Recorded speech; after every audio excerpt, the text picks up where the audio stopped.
Bienvenidas, bienvenidos y bienvenides a otro programa de brujas. Hola Juli, ¿qué onda? Hola, Vale, ¿cómo andás? Bueno, acá nubladito, menos mal, la verdad. Se extrañaba un poquito los días nublados ya. Yo me levanté muy temprano y lo primero que hice fue abrir las ventanas, todo muy señora, con el café con leche así calentito, no, muy señora, pero manso, me encanta el día así. Bueno, el programa de hoy no es tan feliz, es serio y trae también un poco de enojo. Bueno, vamos a hablar de este tema que ha conmocionado a la Argentina y que ha sido noticia hasta internacional por la alevosidad del caso.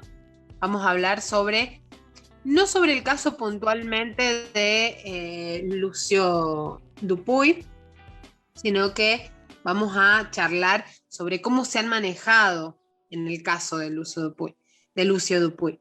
Este nene de 5 años que, bueno, tuvo una muerte muy trágica, fue algo muy lamentable. Gran parte de la Argentina creo que estamos como atravesadas y atravesadas por lo fuerte que fue, ¿no? Como que todo el mundo conmocionado de, che, viste, encima cada vez salen más situaciones, más cosas en algunos medios de comunicación que, bueno, también rozan un toque el morbo, como todo esto, ¿no? Lucio Dupuy es un nene de la provincia de La Pampa que fue asesinado a golpes. Todavía no se sabe muy bien si por parte de su madre y su pareja o por parte de la pareja de su madre, de la madre de Lucio. La cuestión es que la madre queda en complicidad porque Lucio ya tenía cuestiones bastante complejas de larga data. Los peritos que participaron de la autopsia de Lucio presentaron el martes pasado informes final a la fiscalía que está a cargo del caso y indicaron que Lucio sufría reiterados abusos sexuales y que en la autopsia reveló que tenía rastros de abusos recientes como de vieja data. También, de acuerdo con la información revelada por varios medios, el fallecimiento del niño se produjo entre las 8:30 de la tarde y las 9 de la noche del pasado viernes. El cuerpo tenía quemaduras, mordeduras, y la muerte se produjo por un politraumatismo y una hemorragia interna. O sea, muy heavy, muy alevoso la situación. De hecho, acá en San Juan, en el 2013 creo que fue, también hubo un caso acá en la Villa del Carril, que se llama, de un nene de 3 años, que bueno, muy similar, muy similar la situación, nada más que este nene de acá de San Juan tenía 3 años, pero bueno, muy similar la situación. Este caso sin duda algunos revela la vulnerabilidad de muchas niñas que en este momento se encuentran viviendo en el mismo techo con sus agresores. Bueno, este programa que con mucho dolor contamos lo que le pasó a Lucio, pero a la vez no queremos dejar de analizarlo ni discutirlo bajo la lupa de la perspectiva de género. Creo que se merece y que tiene mucho que ver. Y a la vez no, pero bueno, hay varias cosas que queremos charlar eh, sobre esta situación, no solo por parte de la justicia, sino también la sociedad, los medios de comunicación, cómo han tomado el caso, que como siempre algunos han mostrado la hilacha de manera bastante desagradable. Y bueno, lo más grave acá y que podría haber evitado todo esto, el papel y el rol de la justicia. Sí, como decías, Vale, es muy importante abordar este tipo de temas abordar este tipo de temas con una perspectiva por la cual se tenga en cuenta todo, digamos. Hay que tener en cuenta el contexto, hay que tener en cuenta si es un caso aislado o no. Y nosotros como medio de comunicación tenemos que saber esto y tenemos que saber abordar estos temas con responsabilidad. Cosa que, bueno, en otros medios no fue sorpresa, digamos, cómo abordaron la situación. Se aprovecharon de este caso tan terrible para darle palos a la lucha feminista. Por ejemplo, Viviana Canosa, irresponsable totalmente, decía dónde estaban las feministas cuando mataron a Lucio. Y acá en San Juan algunos medios, como Diario Móvil, ponían titulares nefastos, como por ejemplo feministas asesinas. Y bueno, ahí la sociedad se subió tipo a un colectivo equivocado, a un bondi equivocado, dirigiendo un golpe que nada tiene que ver y que a la vez tiene una banda que ver. Los movimientos feministas viven denunciando el mal accionar de la justicia y levantamos el reclamo histórico de que necesitamos que la justicia tenga perspectiva de género de manera, pero urgente. Y en el caso de las infancias, bueno, les invitamos a que escuchen el podcast anterior, donde hablamos con la organización Madres Protectoras, y que bueno, nos comentaron lo lamentable y terrible que es la justicia con un sector de la sociedad que es muy frágil, susceptible y vulnerable, como lo son las niñeces.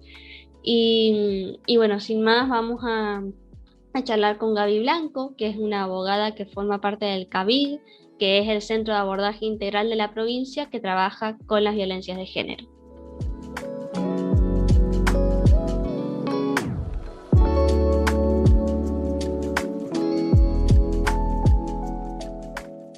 Bueno, Gaby, muchas gracias por querer sumarte a este programa. Nos parecía muy importante hablar de este tema con responsabilidad y bueno, no queríamos abordarlo sin tener a una profesional en este campo, ¿no? Que es la justicia. Bueno, gracias por la invitación. La verdad que me pareció súper interesante la temática para abordar y bueno, espero que pueda aportar algo que sirva. Bueno, Gaby, sí, te agradecemos la predisposición y la buena onda de conectarte a este aquelarre de rosca. Pero bueno, intentamos más allá de que es de rosca y de charla y demás, intentamos siempre manejar con responsabilidad. Justamente hablábamos recién ahí con Juli en la intro del programa de que, bueno, los medios de comunicación también han sido como muy lamentables en cómo han tomado este caso, en cómo se han subido a un bondi para golpear a los movimientos feministas cuando, bueno, decíamos ahí en la intro, tiene que ver y a la vez no. Nosotros desde los movimientos feministas venimos reclamando hace muchísimo tiempo la perspectiva de género en la justicia. A mí personalmente me parece que tiene mucho que ver la perspectiva de género en este caso, en las denuncias que hace el papá de Lucio, en sentido de que, bueno, la justicia tiene un concepto muy equivocado, me parece, sobre las responsabilidades compartidas en cuanto a cuando una pareja se separa y tiene un hijo en común. En cuanto a que siempre, por ejemplo, hablábamos con una amiga el otro día de que heavy que para la justicia la responsabilidad del padre, ¿no? Sean horarios de visita. Horarios de visita de 1 o 2 días a la semana, en donde, bueno, una persona no puede responsabilizarse del 50% de un niño en 2 días.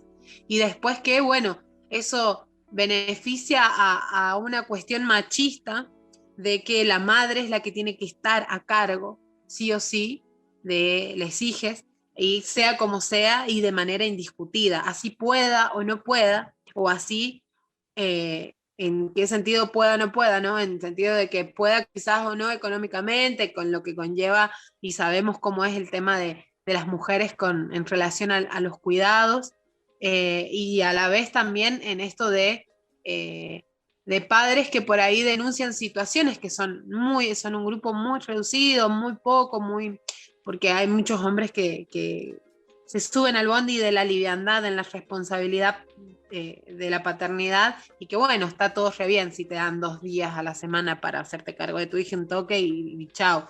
Después está la madre, ¿no? Pero después también en la problemática de madres que por ahí tienen a sus hijas de rehén, como se dice, o no sé cómo expresarlo, ¿no? Y padres que denuncian situaciones complejas en donde, bueno, la justicia sigue con esta mirada en donde, bueno, no me importa que vos no puedas estar con tu hija y que tengas que salir a laburar y cómo dejas a tu hija y demás, vos sos la madre y tenés que estar toda la semana con tu hija. Y después a la vez, al revés, cuando alguien reclama el cuidado compartido, el cuidado personal compartido, como viste esto de, bueno, el padre tiene que probar un montón de cosas y demás porque se avala esa liviandad de la paternidad, ¿viste? Eso como el análisis que hacíamos por ahí en relación a esta situación y que los movimientos feministas tienen un reclamo histórico con esto de la perspectiva de género y de que la justicia se necesita de manera urgente. Esto lo hubiese evitado totalmente la justicia.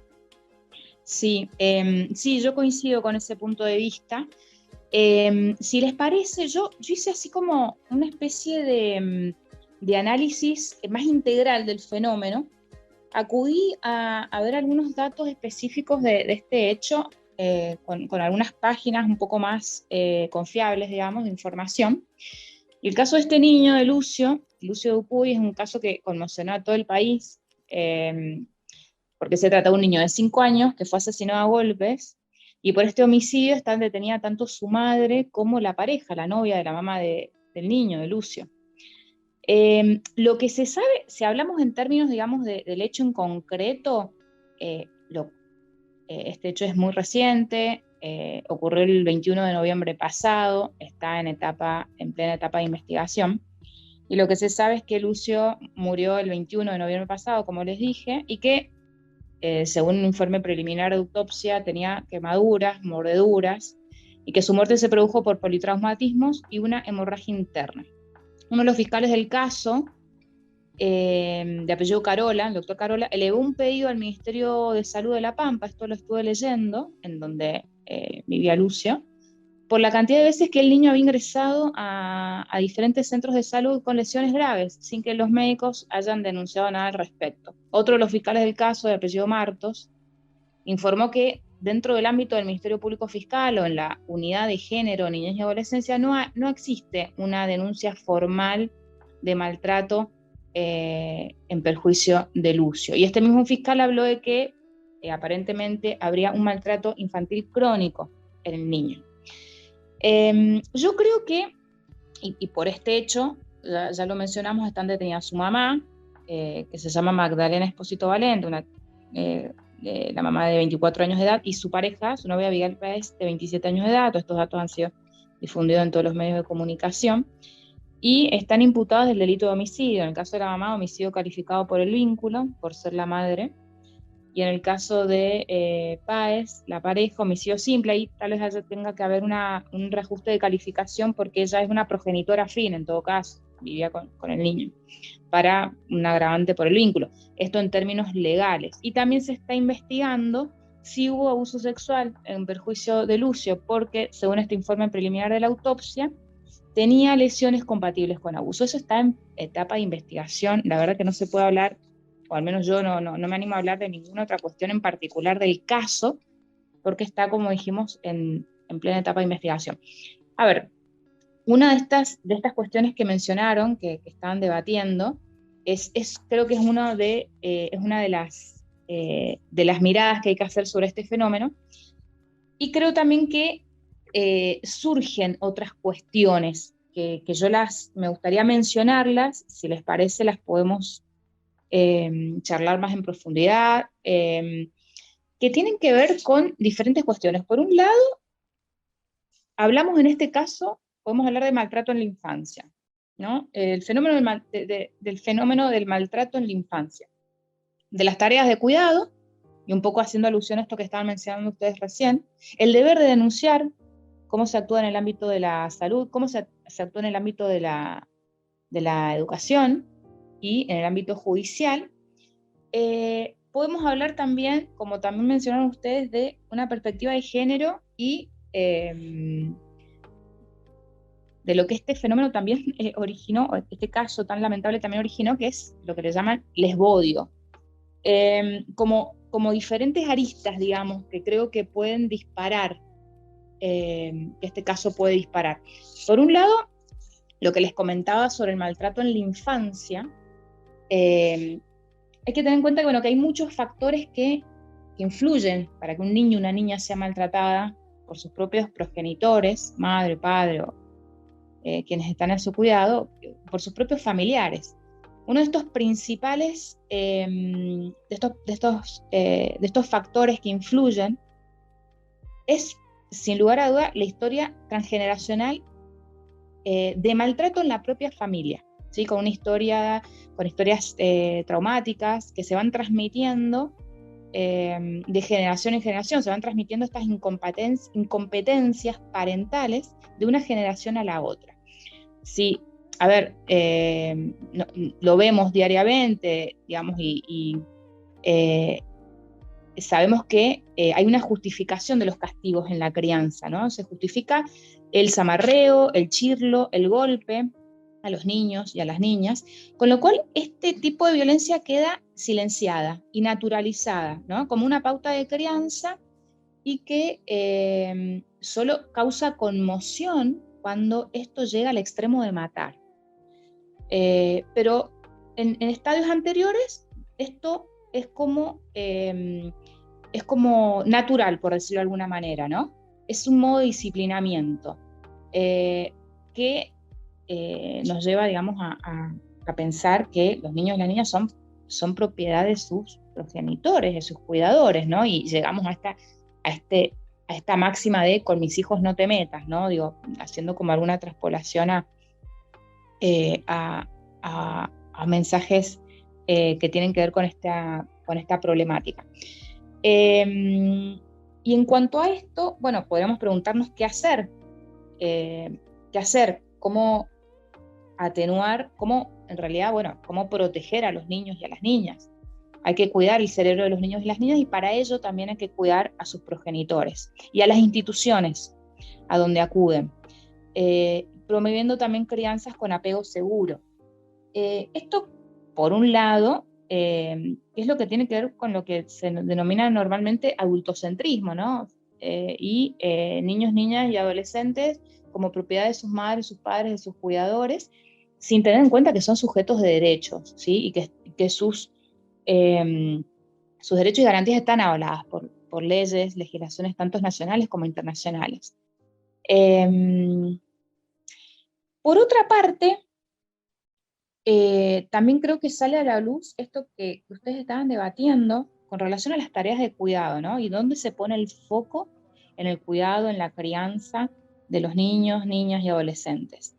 Y en este sentido, tal como mencionaron ustedes, yo coincido y hay estudios sobre esto, ¿no? Y se viene poniendo en tela de juicio la excesiva responsabilidad, la sobreresponsabilidad que se les exige a las madres, a las mujeres madres, en cuanto a las tareas de cuidado de los niños, niñas, de sus hijos, hijas, hijes, por sobre el padre, por ejemplo, o por sobre las instituciones, ¿no?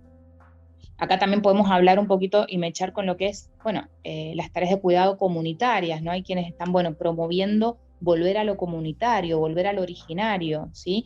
Y que las tareas de cuidado y las crianzas de las niñeces no estén puestas en cabeza de una persona, que es generalmente la madre, la mujer madre, por una imposición, un mandato cultural, sociocultural, sino también que intervengan el Estado, las familias, los mercados y las organizaciones comunitarias, todo ello de manera integral, promoviendo la crianza, las tareas de cuidado de las niñeces. Sí, sin lugar a dudas que este mandato cultural de la madre, de la mujer madre, a cargo de las tareas de cuidado y crianza, provoca grandes desigualdades. Hay una distribución social de las cargas de las tareas de cuidado que profundiza las desigualdades de género. Con relación a esto, es un poquito también como replicando lo que ustedes mencionaban, esto de que, y lo que mencioné yo con relación a este lema que en algún momento se comenzó a impulsar de con mis hijos no te metas, si los padres saben mejor que nadie, ¿no? Lo que sus hijos necesitan, entonces la madre más aún, ¿no? La madre, imagínense, socioculturalmente vista como el pilar de la crianza, por otra parte, el refugio primario, bueno, todas estas frases, ¿no? Con las que históricamente se ha identificado a la mujer madre. esta romantización de la maternidad que en definitiva le niega a la mujer madre humanidad, porque de esta manera se le niega esta capacidad de hacer cosas aberrantes como cualquier otra persona, ¿no? Esto es parte del problema. Y el punitivismo que demanda la sociedad de que, en el caso, como ocurrió, ustedes también mencionaron la actuación de los medios de comunicación, en este caso, que se valieron, bueno, de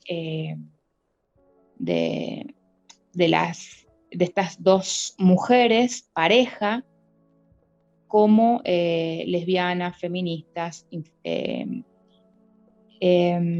aborteras, para provocar, digamos, básicamente lo que es un linchamiento público. Son blanco más fácil para este tipo de críticas. La eterna sobreexigencia de la moralidad que le impone a las mujeres, ¿sí? Ser las últimas responsables de todo lo que le sucede a sus hijas. Y en el caso específico de la mamá de Lucio, hay una doble traición, ¿no? La fuga de la heterosexualidad, porque ella se mostraba con su pareja, otra mujer, y el rechazo hacia el instinto maternal, este supuesto instinto maternal que está vinculado con el mito de la buena madre también, y que realmente es un mito, es un mito.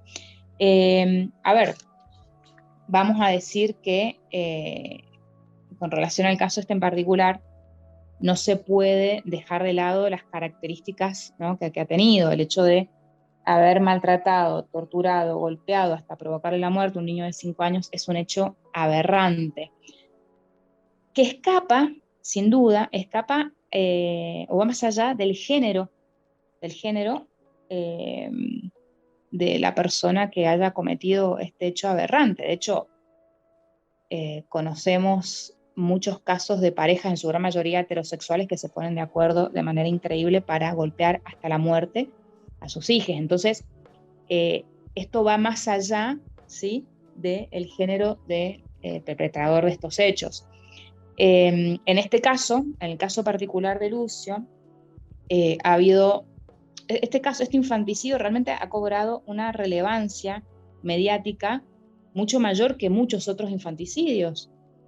Y yo creo que tiene que ver con la calidad, por decirlo de alguna manera, las cualidades de las personas que están siendo acusadas de este hecho, la mamá y su pareja, dos mujeres lesbianas, feministas, también se las muestra, ¿no?, como que promovían el aborto legal, entonces son aborteras, y esto, como mencioné anteriormente, es un blanco fácil para el linchamiento público, más que cualquier otro caso, creo yo, porque en cuanto a femicidios vinculados, indirectos, que se les llama, cuando un varón mata a una mujer con la que tiene algún vínculo en el contexto de violencia de género, o en ese caso, para castigarla, mata a un hijo o hija de la mujer, en ese caso hablamos de femicidio indirecto vinculado, estos casos ocurren mucho más seguido y no tienen la trascendencia que ha tenido el caso de Lucio. Entonces, también creo que tiene que ver con las personas involucradas en el hecho. Como para un poco vincular también lo que ustedes mencionaban. Y por otra parte, creo que otro disparador de este caso es, cómo actuó la institución pública sanitaria o las instituciones, y acá también esto se vincula con el deber de denunciar. Por ley hay un deber de denunciar, una obligación de denunciar delitos contra niños y adolescentes. También así, esto está tanto en la normativa local como en la normativa internacional. Y se sabe que hay una subdenuncia de casos de abusos y malos tratos en perjuicio de niños y adolescentes en el ámbito de la salud y de la educación. Y tiene que ver a veces no solo con desinformación o desconocimiento, sino también, creo yo, desde mi punto de vista, Falta de compromiso en algunos casos, falta de capacitación, o falta de abordaje, de protocolos adecuados, y también creo yo falta de compromiso con relación a estos casos.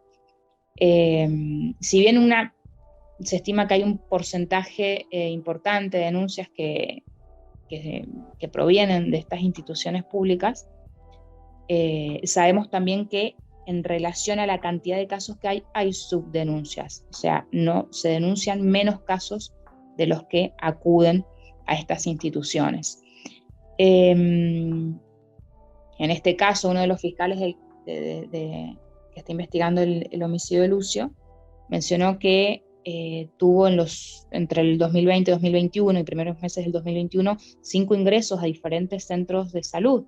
El niño con diferentes traumatismos, y aparentemente ningún médico, ninguna médica, ningún profesional de la salud advirtió estas situaciones, ¿sí? Como para haber hecho una denuncia previa y poder haber evitado el desenlace. Creo que me parece que todo se va como, digamos, relacionando. Lo que tiene que ver con maltrato en la infancia y esta naturalización de el pegarle a los niños y a las niñas, que tiene que ver con una cultura del adultocentrismo, una idea de que los niños, niñas y adolescentes pertenecen a sus progenitores o cuidadores y que no son sujetos de derecho. Por otra parte, las tareas de cuidado y crianza puestas en cabeza siempre de la mujer madre como última responsable de lo que a estas niñeces les ocurra, dejando de lado la responsabilidad del Estado, la responsabilidad de los mercados y las responsabilidades de las organizaciones comunitarias, y dejando de lado, como ustedes también mencionaron, la responsabilidad que le cabe a los padres, al padre varón en estos casos, al padre varón que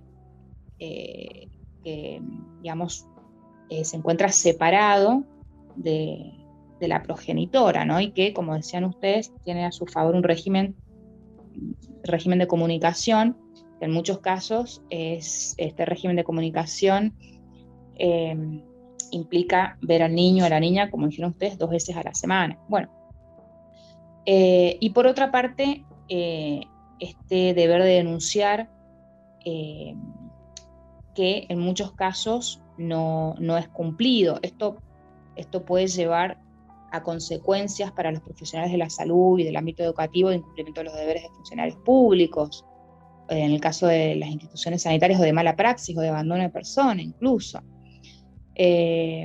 Bueno, se están investigando, tengo entendido en el caso de este niño Lucio, las fallas en el sistema médico que llevaron justamente a no poder identificar y en consecuencia no denunciar las señales de maltrato en perjuicio del niño. Creo que todo esto se va relacionando. Y por último, esta idea, este mito de la buena madre del que hablábamos anteriormente, y este lesbodio también, ¿no? que llevó a realizar realmente un linchamiento mediático. Incluso estuve leyendo que en el penal de la provincia de San Luis, a donde trasladaron tanto a la mamá como a la pareja de Lucio, a las acusadas del homicidio, las mismas internas del penal las agredieron. Y esto fue festejado por la sociedad, es un mensaje claramente clasista, hipócrita. Fue celebrado el hecho de que las hayan golpeado, y la sociedad pedía esto, ¿no? Que se les pagara de la misma manera, con la misma moneda, entonces que las violaran, que las golpearan, que las mataran. Bueno, la responsabilidad social en los cuidados y en las crianzas, ¿no? de las niñeces. Creo que todo se puede ir relacionando.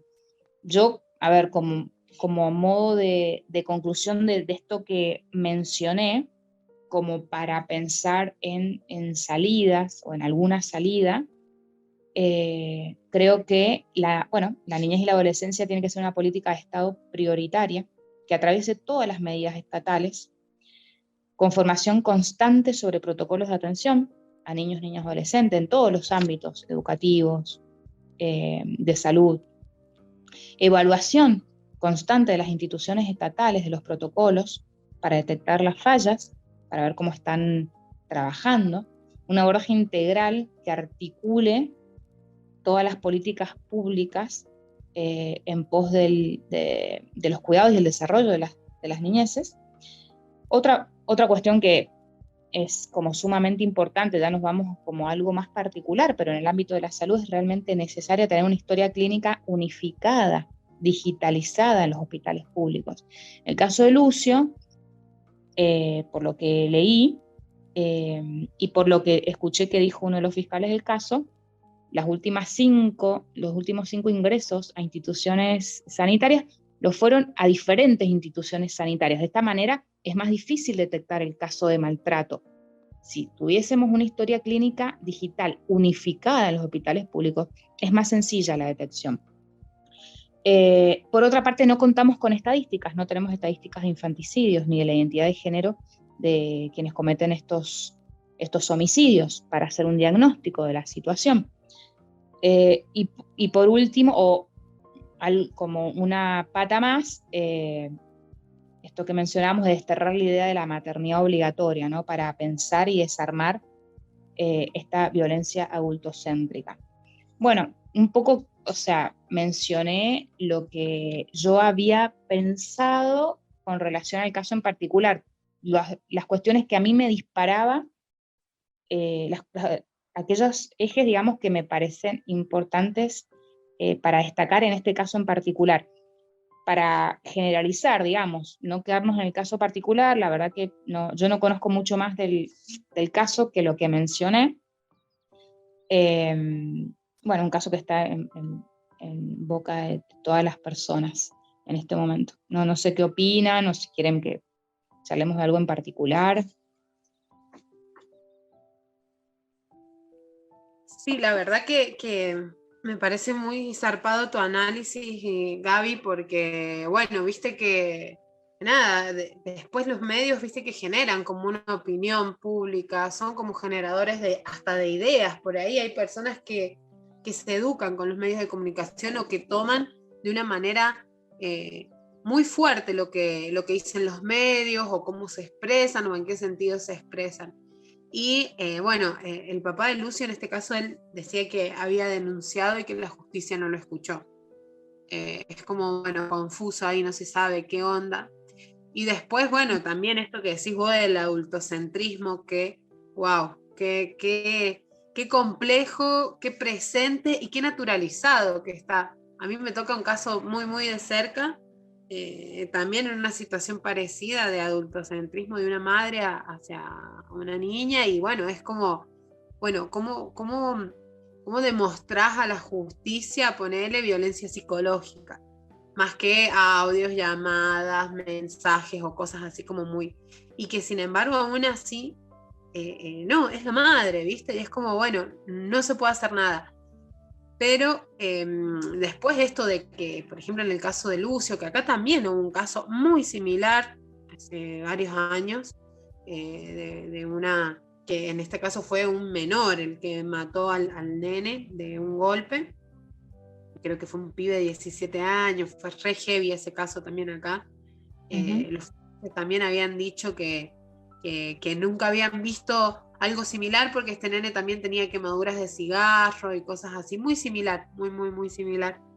Y qué bajón esto de que no sabía, esto de que había ingresado el niño con golpes y con situaciones de violencia muy claras en distintos centros de salud, y que los centros de salud hayan tomado la liviandad de decir, bueno, no sé, se cayó, bueno, rápido el otro, y que bueno, lo que marca también, viste, las perspectivas, ¿no? Que también pasa cuando viene a un centro de salud una mujer que está claramente golpeada, que sufre claramente violencia de género, y bueno, la víctima, ¿qué atina a decir? Y no, me caí, me golpeé, me pegué, no sé, ¿qué me pasó? ¿Me entendés? Y bueno, y el centro de salud es como, bueno, sí, se cayó, bueno, a su casa, y la piba en su casa o la mujer en su casa corre peligro, su vida. Entonces, bueno, ¿cómo está, como decís vos, cómo está relacionado y entrelazado? Es como un círculo vicioso, ¿no? como bueno, la responsabilidad de padre o madre de no ser adultocentristas y de no ser violentos y demás, y de ahí el círculo, ¿no? Los vínculos que sostienen ese tipo de comportamientos que pasa mucho, ¿no? De que por ahí, no sé, amigas, padres, familiares, en fin, sostienen esas actitudes, avalan esas situaciones. Después, bueno, un centro de salud que no le da bola a la criatura que llega en un estado claro de violencia, y después un juez que dice, bueno, no sé, a pesar de todas las denuncias de abuso sexual, tiene que estar con el padre o tiene que estar con la madre que ocurre una situación grave, y bueno, jueces que tienen la mirada ciega en un montón de cosas. Nosotras en el podcast de la semana pasada, bueno, las chicas charlaron con esta ONG de Madres Protectoras y comentaban, viste, como, bueno, las falencias desde lo institucional para hacerse cargo de estas situaciones que son por ahí las que pueden delimitar, ¿no? Esto de, bueno, ¿qué pasa legalmente si, no sé, una madre no deja ver o hace prohibición de contacto o ejerce violencia psicológica, o un padre que ejerce algún tipo de abuso y no sé, no hay una resolución clara o clave de la justicia, y bueno, se sigue prolongando la situación para las niñeces, que son como un sector de la sociedad muy frágil, muy sensible y muy vulnerable, porque el adultocentrismo está muy naturalizado. O sea, yo soy tu mamá y te callás. Y bueno, y de ahí un montón de cosas que surgen a partir de eso. Y esto que vos decías de él, bueno, es la madre, ¿no? No me puedo meter o no me tengo que meter. No, yo creo que es todo lo contrario. Sí debemos involucrarnos y sí tenemos que meternos, ¿sí? Aunque no seamos las madres de esas niñeces que están atravesando alguna situación de maltrato, del maltrato que sea físico, psicológico, como mencionabas vos, abuso. Sí hay que meterse. Yo creo que, a ver, este análisis que yo hice, muy, digamos, lo hice por fuera, digamos, del ámbito en donde yo me desarrollo, incluso no toqué demasiado el tema de funcionamiento de la justicia en estos casos, porque sería como un análisis tal vez que viene con posterioridad, porque, a ver, muchas veces estos casos llegan al ámbito judicial habiendo ingresado previamente al sistema de salud, al sistema educativo, es decir, habiendo sido médicos, médicas, docentes, los que tomaron la noticia, ¿sí?, del abuso, del maltrato, etcétera, en perjuicio del niño o niño adolescente, son instituciones claves, son instituciones claves. El Poder Judicial o la justicia no actúa de manera independiente, más allá de la función, por supuesto, que tiene asignada, que es la de investigar, juzgar y sancionar, si así correspondiera, los delitos. Sí hay toda una interacción entre las instituciones. Esto es fundamental, por eso es que yo quise hacer como un análisis concatenado de todo, ¿no? Con relación a las instituciones sanitarias, son claves. Hay lugares en los que son claves los hospitales, las salas de salud, la sala del barrio, la salita comunitaria, para conocer qué es lo que está sucediendo puertas adentro de una vivienda, de un núcleo familiar. Y en este caso se advierten deficiencias en cuanto al abordaje, ¿no? No se sabe cómo abordar estos casos. No hay protocolos claros. Por otra parte, pienso que hay cierta desconfianza en el sistema judicial por parte de los profesionales de la salud, del ámbito educativo, y ciertos temores, ¿no?, de afrontar una instancia judicial, por lo que eso conlleva, ¿no?, citaciones, declaraciones, juicios, etc. Eventuales reproches, generalmente quienes están, digamos, desarrollan su labor en estos ámbitos, creo yo, en mi percepción,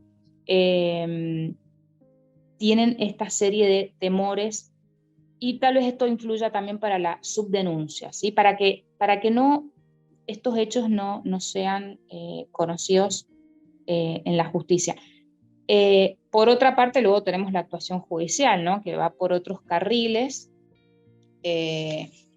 Con relación al papá de Lucio, del niño, yo la verdad que no hice mención a este hombre, porque la verdad que no conozco. Uno de los fiscales del caso, creo que el doctor Martos, mencionó que, como les dije anteriormente, en el registro del Ministerio Público Fiscal de la provincia de La Pampa no había ninguna denuncia radicada en perjuicio de Lucio. Sí, dijo él, tenían conocimiento de que había algún conflicto con relación a la tenencia del niño, ya que, según lo que dijo el fiscal, desde un año antes a la fecha, el papá estaba reclamando la tenencia del niño. Esto es lo que yo escuché con relación a este papá. No hice mucho hincapié, digamos, en este señor. Digo, me parece que la situación es muy delicada y no me quise meter, digamos, con este tema que desconozco cuáles son los detalles del caso. Por eso quise un poco, tal vez salirme de lo particular, salirme del caso particular, tomarlo como un disparador para hablar de otras cuestiones generales, ¿sí? Haciendo toda una intro y demás, para que no haya ningún tipo de ideas de que haya alguna justificación en todo esto, porque odiamos a las lesbianas, a las aborteras, a las feministas, entre comillas, sino que mi intención fue hacer un análisis más general, más integral y más concatenado de este hecho, que nos lleve a analizar, no como lo están analizando los medios de comunicación, sino que nos lleve a analizar más en profundidad qué es lo que puede haber detrás de esto, me parece a mí. Y es fundamental en este sentido la reflexión, la autocrítica y el hacernos responsables como parte de una sociedad de la muerte no solo de Lucio, sino de todas las niñeces que están atravesando por situaciones similares. Esto es lo más difícil, ¿no? Que nos hagamos cargo, porque como bien decíamos, la crianza y las tareas de cuidado siempre han estado relegadas al núcleo familiar y dentro del núcleo familiar a la mujer madre como última responsable de ello. Esa es mi lectura, digamos, del caso. Y bueno, haciendo como una pequeña acotación de que sí creo que tuvo más repercusión mediática este caso, la muerte, el homicidio de Lucio, que muchos otros infanticidios, por las características de las personas acusadas, ¿no? Creo que acá ha habido como un ensañamiento particular por las cualidades o las elecciones de vida de estas dos mujeres acusadas del homicidio. Eso en mi lectura. Yo creo que es, si se hace un análisis de esto, creo que es como evidente, ¿no? El ensañamiento que ha habido y cómo los medios de comunicación también tomaron, ¿no? Ciertos mensajes, ingresaron a sus redes sociales y comenzaron a difundir tweets o mensajes, etcétera, de una de las acusadas, y cómo toman, digamos, todo esto para provocar un linchamiento público mediático, muy claro desde mi punto de vista. Bueno, nada, es un análisis, digamos, que va más allá del hecho particular, que como mencioné anteriormente, creo que incluye muchas cuestiones, ¿no? Dijimos, maltrato a la infancia, el adultocentrismo, la maternidad forzada, el mito de la buena madre, las tareas de cuidado, la obligación de denunciar de quienes tienen este deber, ¿sí? Los profesionales de la salud, de la educación, el compromiso social en la educación, en la crianza de las niñeces.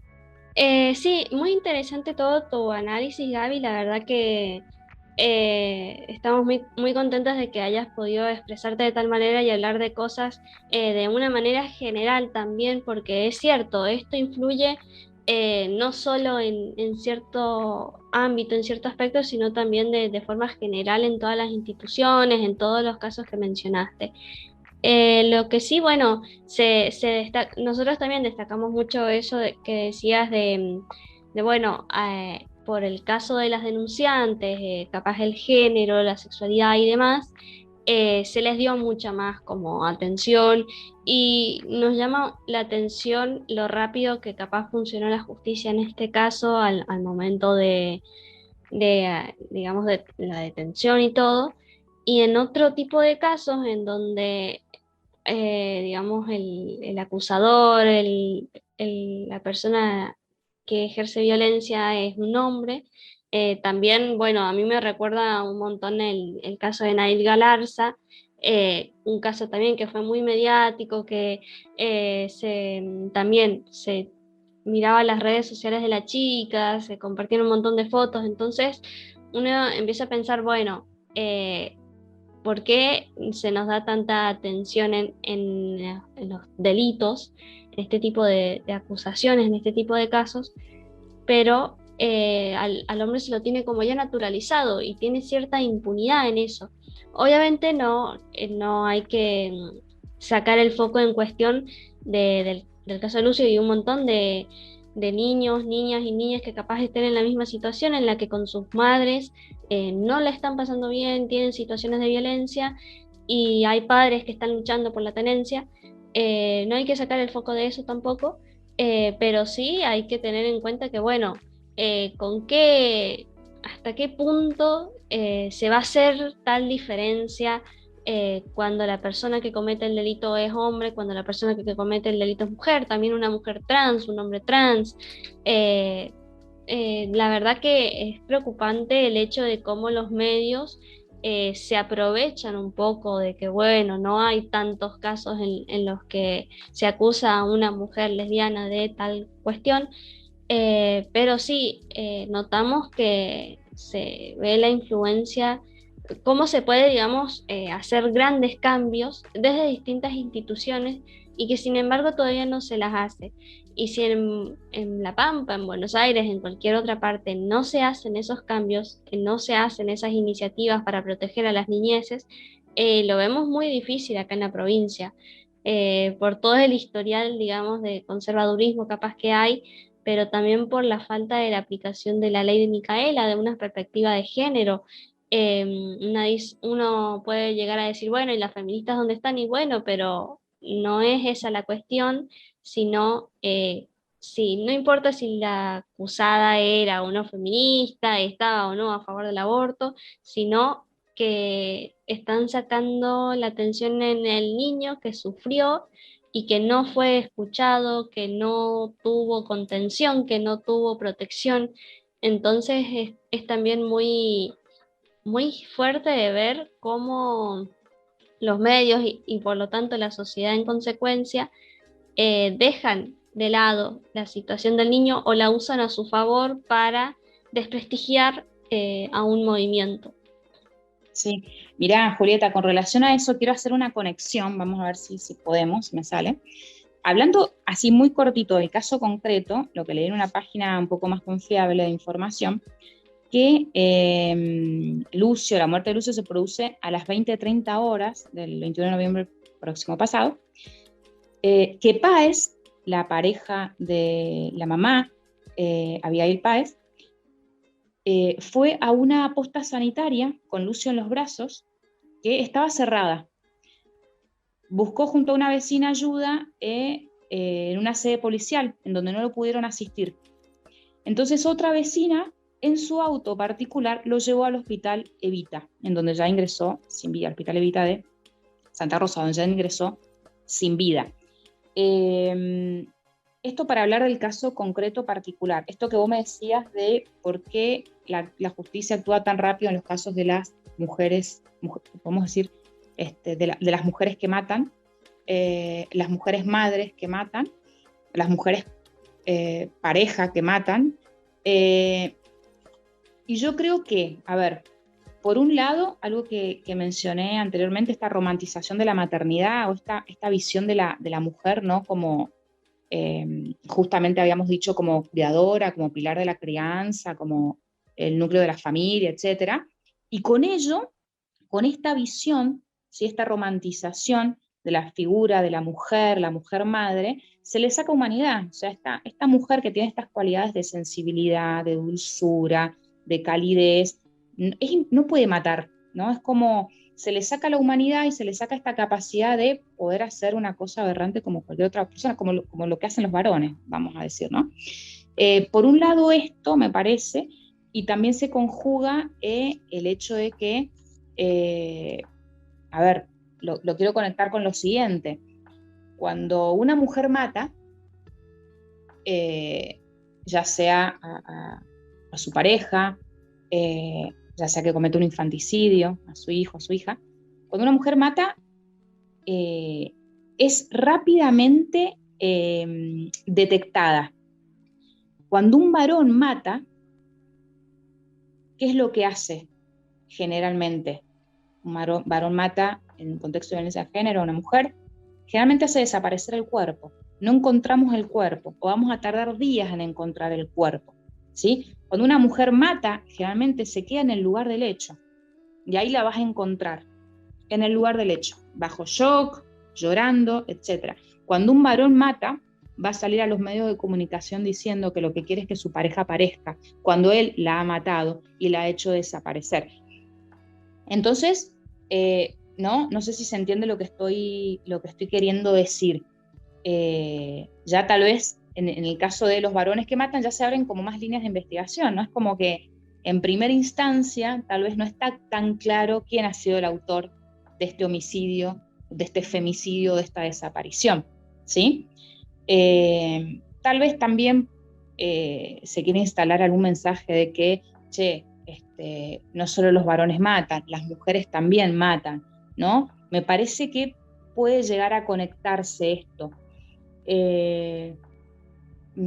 A los fines, este mensaje de no solo los varones matan, sino que las mujeres también matan y golpean y son malas. Creo que este mensaje lo que viene justamente a demostrar es que se quiere de alguna manera desacreditar la lucha feminista, el mensaje de que la violencia de género existe. Entonces yo creo que se puede como hacer una relación entre estas cuestiones y otras que seguramente se escapen a mi análisis en este momento. Pero bueno, quería como decir esto para ver si de alguna manera podía aportar algo a esto que vos mencionabas. Sí, totalmente. La verdad que bueno, no tenemos mucho más que para decir nosotras que ojalá se haga justicia y puedan haber varios cambios en distintas instituciones públicas, educativas, privadas, médicas, y sobre todo también de la justicia, para que esto no vuelva a ocurrir, que se pueda prevenir y que haya perspectiva de género al fin y al cabo, que es lo que necesitamos en todo, ¿no? Porque se piensa la perspectiva de género como algo para favorecer a la mujer, pero no tienen en cuenta que también la perspectiva de género es necesaria para que estos casos tampoco ocurran. Sí, totalmente de acuerdo. Aprovechando que Gaby está en el tema y que labura en el tema también, es, por ejemplo, me parece muy, muy interesante esto que decís de, bueno, hay que meterse. Si vos detectás que un niño está sufriendo algún tipo de maltrato, de violencia, hay que meterse. En ese caso, por ejemplo, vos te das cuenta que un niño recibe violencia psicológica. ¿Cómo haces para denunciar eso? Sí, a ver, pueden haber, acá tal vez nos metemos también en otra temática que está interesante, que implica otras cuestiones. En mi visión, ¿no? Yo voy a hablar de mi punto de vista, más allá de mi labor, etc. Pero hay que tener en cuenta varias cuestiones. Primero voy a decir algo, que es que cuando hablamos de denuncia, hablamos de ámbito penal, ¿no? Hablamos de comisaría, de fiscalía, de tribunales, de jueces, de audiencias, etc. Cuando interviene la justicia y la justicia penal, hay que tener en cuenta que ya las cosas nunca más van a volver a ser como antes. Realmente la intervención penal es una intervención que trae aparejadas diferentes consecuencias. Es una intervención muchas veces que es incluso por la naturaleza del derecho penal, suelen ser también agresivas, violentas. Lo digo en el sentido de la palabra en cuanto a la intervención. ¿Qué quiero decir con esto? Si empezamos como a unificar, digamos, todo esto que estuvimos hablando, nos damos cuenta que no es solo la pata de la justicia, sino que también intervienen otras instituciones, otros organismos, ¿sí? Otros ámbitos. Ahora bien, por supuesto que ante la comisión de un delito, vamos a decir lesiones, ya sean lesiones leves, lesiones graves, amenazas, por supuesto, atentados contra la vida, ¿no? Homicidio, femicidio, etc., va a intervenir la justicia, va a intervenir el ámbito penal, del derecho penal en estos casos. Y necesariamente, indefectiblemente, porque estamos en presencia de delitos penales, ¿sí? Tal vez haya otros casos que sí sea más competente, digamos, que se resuelvan en otros ámbitos. Contamos con ámbitos, por ejemplo, de niñez, adolescencia, lo que es la Dirección de la Niñez en la provincia de San Juan, que depende del Ministerio de Desarrollo. Es el famoso 102 de niñez, como le llaman. Tenemos intervenciones judiciales dentro de los ámbitos de los juzgados de familia, ¿sí? Que tienen también sus propios gabinetes técnicos, con psicólogas, con trabajadoras sociales especializadas en el tema. Y bueno, ante la comisión de un delito ya intervienen los organismos, digamos, de la justicia que están en la temática, ya sea CABIG, ANIVI, etc. Esto para los casos ya más graves, ¿sí? Conductas que constituyen delitos. Entonces, ¿a qué voy con esto? Sería interesante, desde mi punto de vista, identificar en cada caso concreto en presencia de qué estamos, ¿sí? Si estamos en presencia de en presencia de hechos que pueden ser abordados en el ámbito de niñez, adolescencia y familia, del Ministerio de Desarrollo, o si estamos en presencia de hechos que pueden ser abordados en un juzgado de familia, con sus respectivos gabinetes, o si ya nos encontramos en presencia de un presunto delito, una conducta delictiva, que sí ya va a ser abordada de manera mucho más específica en los organismos correspondientes. Entonces, como primera pauta, diferenciar eso, en presencia de qué conflicto estamos, para, en base a eso, ver qué herramientas vamos a utilizar para la resolución del conflicto, si es que ese conflicto puede resolverse con alguna medida alternativa, de alguna manera más, digamos, lo menos perjudicial posible también para los niños, niñas y adolescentes que están atravesando esa situación. Todo dependiendo de en presencia de qué estemos, ¿sí? Y bueno, por eso estoy hablando en términos muy generales. Me parece que eso sería así como lo primordial, que eso sí creo que debería abordarse tal vez de una manera más específica y hablando concretamente de estos organismos, de qué función tiene cada uno, cómo se actúa, qué protocolos tienen. En el caso que vayas a hacer una denuncia, dónde se hace, cómo es el proceso. Esto es muy interesante. Sí me parece que podría ser como tema de otra charla, de otra conversación, tal vez también con personas que estén, digamos, involucradas en estos otros organismos, para que den también una idea de cómo es el proceso, cómo es el protocolo, en cada caso particular. Claro, de cómo se avanza, pero fundamentalmente identificar ante qué estás. Sí, yo creo que eso es fundamental, porque si no identificas ante qué tipo de conflicto estás, tal vez vas a utilizar la herramienta que no es adecuada para la resolución de ese conflicto, y tal vez lo termines acentuando, claro, en lugar de resolverlo. Siempre, claro. Entonces, desde mi punto de vista, creo que lo primero que hay que hacer es, bueno, ver, ¿dónde estamos parados? ¿Esto es para que intervenga niñez y adolescencia? ¿Esto es para que intervenga un juzgado de familia? ¿O esto es para que intervenga una ANIVI, un CABIG, porque estamos en presencia de algo más grave? ¿Sí? Desde mi punto de vista, primero, ¿sí? Identificar en presencia de qué estamos.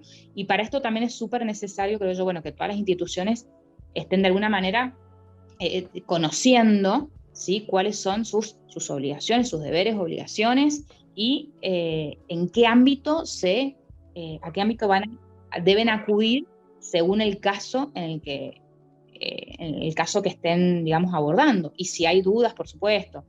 En un principio, digamos, certezas tal vez no hayan, ¿no? Y hayan presunciones de, bueno, pero ante la presunción o la sospecha de la comisión de un delito, por ejemplo, bueno, se debería hacer la denuncia respectiva. Pero si estamos en presencia de alguna otra cuestión que no involucra un delito penal, bueno, ver a qué organismo se va a acudir para buscar una solución al conflicto. Bueno, Gaby, agradecerte un montonazo que la predisposición y la seriedad para abordar el tema, porque, bueno, nada, viste, nosotros no es que somos wow profesionales, ni nada ni tampoco unas capas de la perspectiva y de la responsabilidad, pero intentamos, ¿no?, hacerlo desde ese lugar y siempre apostar a la mirada de un profesional, de una profesional que pueda darnos los recursos también para darle la seriedad y también la responsabilidad que requiere, y sobre todo estos casos, ¿no? Que tremendo. Así que te agradecemos un montón, Gaby, y bueno, seguramente vamos a charlar en otras oportunidades. Te vamos a seguir molestando para grabar Brujas, seguro. Bueno, chicas, gracias a ustedes, a Julieta y Valeria, por lo que hacen, está buenísimo. Y bueno, cuando quieran, volvemos a encontrarnos.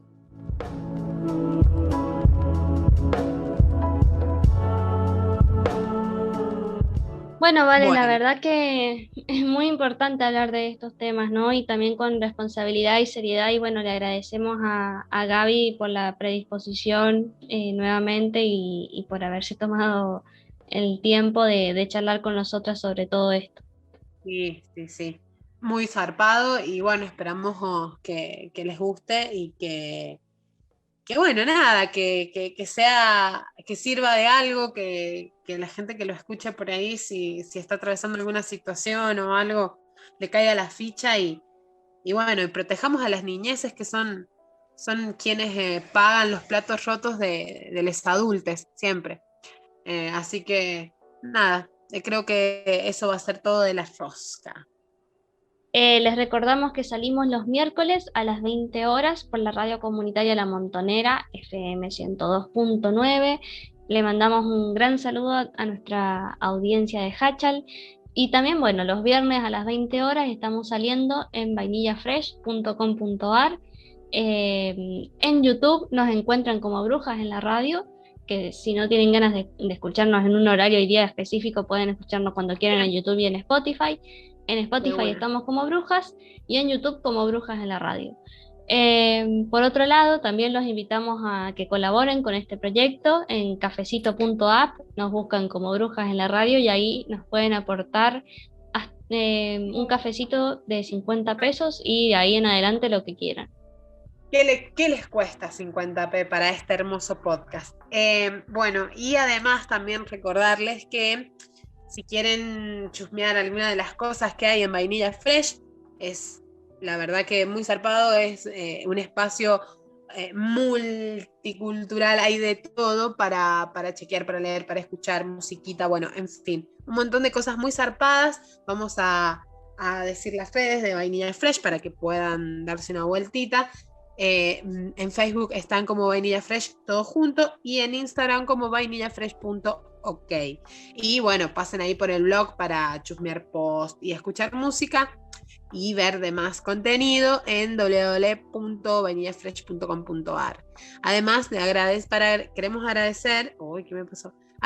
queremos agradecer a Milena, a la Distri de la Mile, distribuidora Olivares, que auspicia a este hermoso podcast, a este podcast mágico. Bueno, la pueden encontrar a la Distri de la Mile en las redes, por supuesto. Está en Facebook como distribuidora Olivares y en Instagram como distribuidora-Olivares. Así que, bueno, gente, creo que Y nada, creo que eso va a ser todo y hasta la próxima. Así es, así que nos estaremos escuchando en el próximo programa. Buenísimo. Adiós.